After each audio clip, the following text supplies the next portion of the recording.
There's one more film we'd like to talk about today. It's a little labor of love for us that's coming out this November 22nd in theaters.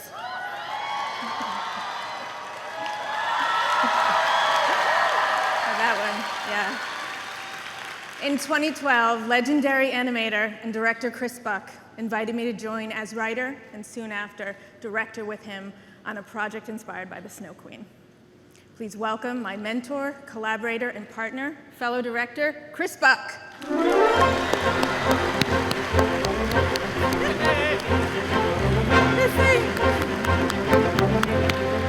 right. I was afraid they were going to make us sing, but We're not going to sing.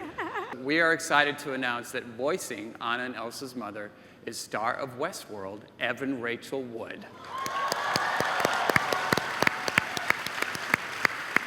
we also mentioned that our gang ventures to an enchanted forest, and there they encounter Lieutenant Matthias, who leads a group of soldiers who have been trapped in that forest since a fierce battle broke out over 30 years ago.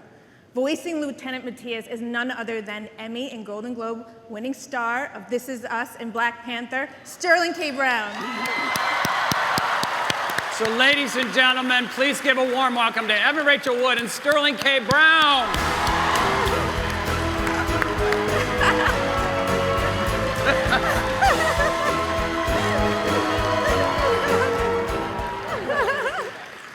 So as we said in Frozen 2, our gang confronts change, and in the end, nothing will ever be the same. But luckily, some things never change. Like our incredible original cast for Frozen 1, back for Frozen 2.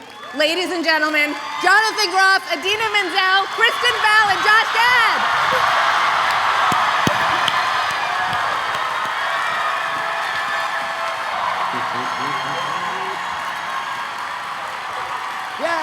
Thank you. Love you guys. Thank you. Thank you, cast. Thank you, D23. Thank you so much. Thank you, everybody. Have a wonderful expo. I don't think anyone could have anticipated how popular the first one was. All we knew was that we fell in love with each other. We have so much fun as a cast, and we love the filmmakers. They're incredibly collaborative. I know everyone says that, but this is so true. I mean, Anna, they allowed me to take things from deep inside me that I wanted to say and represent, and that character came out of, you know, me being a 10-year-old girl, never seeing a Disney princess who was as weird as I was. I wanted to be like them, but I didn't have the posture of Sleeping Beauty. I was like, I stand like this. That's not me. Can't we have a Disney princess that like talks too much and trips a lot and is like super goofy but loves everyone around her? But the thrilling part was just getting everyone back together. We have so much fun making these movies, and I have ultimate trust in our storytellers. So the whole thing is gravy for me. The amount of love that was shown to this movie the first go round was insane, and we realized how important it was for people to see the love of these sisters, for us to take the sort of happily ever after, put it in a blender and throw it across the room and make it about familial love and talk about different types of love. And this next movie, I think, explores some themes that still have yet to have been explored in any animated movie, and it's thrilling to be a part of something that's sort of on the cusp like that. It's thrilling, really, to return to it. It's been thrilling for the last couple of years that we've been working on it. It's a family that I'm very proud to be welcomed into. It's a character that I love that teaches me things about myself and my own life. It's song or music that I get to revisit every time I'm on stage doing a concert, and I get to sing it with little kids and big kids. It's been one of the greatest gifts in my career. It feels great because, you know, you're in the studio and it's a more intimate experience, and it's nice to finally unveil it and know that it really spoke to people and had an impact. That's why we do what we do. Every time we get to share something from this franchise with the greatest crowd on earth, which is D23, it's such a thrill because we've been holding it so close to the vest for so long. to finally be able to divulge anything is a relief, frankly. And this audience embracing it like they did today was such a thrill. It's so exciting to play a character that is a part of such an amazing catalog of classics. And, you know, to have people come up to you on the street and ask for warm hugs, well, sometimes weird, is also something that I'm thrilled I get to experience on a daily basis. This audience, it was off the chain. It was over 6,000 people, I think. And they were obviously very rabid for the Frozen 2. This sort of explosion of sound walking out there was really exciting. I think that the story is of the first movie is so rich and complicated and dense, and the characters are so funny and interesting that when Jen and Chris thought of the new story for the second film, there were so many ways to go and so many ways to deepen it and so many things to explore and find out, which you get to do in the second movie. So we showed like a clip. It was like a 7-minute clip. It was a scene where we're playing charades, and then Elsa hears something calling her, and then she sang an amazing song. And then we sang, and then after the clip, we came out and sang one of the opening songs from the movie, which is called Some Things Never Change. It's amazing. There's so much work that goes into these films, and everyone that works on it is so immensely talented and such wonderful artists, and are so passionate about it that I know it means so much to be able to finally reveal it to the world and to see that reaction. I mean, it's what these films are all about, you know, joy and bringing people together and magic, and so you can really feel it when you're out there.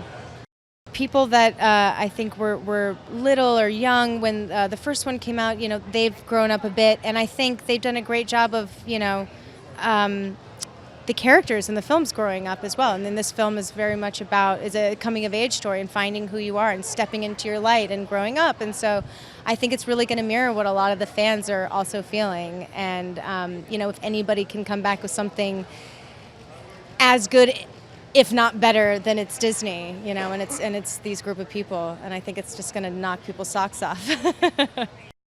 Which, like, this is not a brag. This is like an expression of enthusiasm that I never thought would come to be. Earlier today, I got a chance to hold, like, my action figurine, and I was like, oh, snap. Like, that's me. Like, I've been buying toys my whole life. For me, for my children. And like, there's a little figurine that represents me that's gonna be in stores. It's just kind of stupid, right? Like, I'm just fanning out on the whole experience of it, because it's a pinch me moment. Like, even though I'm in it and I'm in this business and I'm in this profession, like, the house the mouse built invited me to come and play. And now I got a little figurine. It's gonna be great. Like, it really is gonna be great. It has all of the humor and the heart that you look for from a Disney film. And it's really more of an adventure story than anything else. I love the female protagonist at the center of our film, Elsa and Anna. I love that they're completely different. They're sisters. You know, one's in a relationship, one's not. Magic. Like, there's this quest for identity and where you fit in the world with Elsa. And also, like, how do you deal with power, right? Like, sometimes you think that power is too much, or is it not enough? But, like, that you have a right and entitled to express yourself as you feel comfortable doing so. I think it's a gorgeous message. Yeah, the energy was palpable. This is my first time at D23, because they kept my character under wraps for Black Panther, but in this one I got a chance to be out and in front, and it was just like this wave of love and enthusiasm and just giddiness. Like, you know, when November 22nd comes and the movie is actually able to be consumed, like, folks are ready. They're ready. Like, this is the primer, and then the main course is on its way. Oh, it's the most incredible audience. I mean, we're huge Disney fans. To have the Disney fans with us, it's like this giant room of love. It is. So for us, you know, we're still finishing the film, but to get to roll it out to this audience and give them a taste, and their reception, it just means the world to us. So for us, it was, it's a labor of love. We love these characters. It was great to be working with them again, work with the actors again, and also take our characters on a new journey. Let them mature a little bit, let them grow up. So that was exciting for us, and it was, we're almost there. We're almost done. So. When we were here for the first movie, we definitely could feel the excitement of the audience with the songs, and to get that same warm reception. I mean, from the moment you sort of even alluded to the fact that we were now getting to talk about Frozen 2, you could just feel the audience light up. And then to have the whole cast here to sing one of the songs from the movie, there's nothing like live performances, and this crowd just loved it. They sang a song that comes early in the movie, opens sort of today in the film after a prologue called Some Things Never Change. And it's this beautiful song that sort of says, here where they are today, and here's the power of this family and the beauty of this family together. Hey there, here's today's Daily Fact. Okay, all of you Frozen fans out there, did you know that the characters' names in the movie pay homage to Hans Christian Andersen? So are you ready for this? Hans Christoph Anna Sven. Hans Christian Andersen, said really quickly. Now, Hans Christian Andersen was the creator of The Snow Queen, the story on which Frozen was based. Now remember, click here below to subscribe or on the site for more great content.